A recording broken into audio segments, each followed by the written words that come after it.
حضرت رسول الله گفتن که تقوا میگیم آدمای متقیان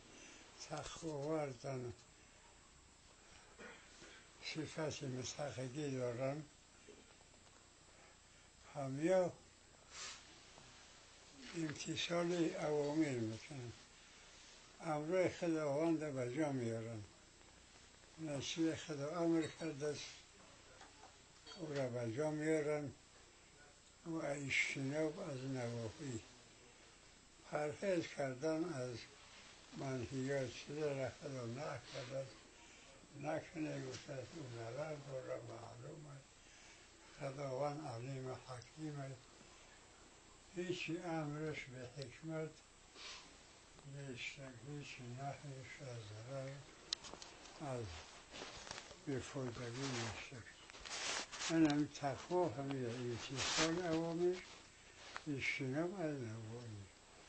و خداوند همه را هدایت کنه امر خدا را به جا بیارن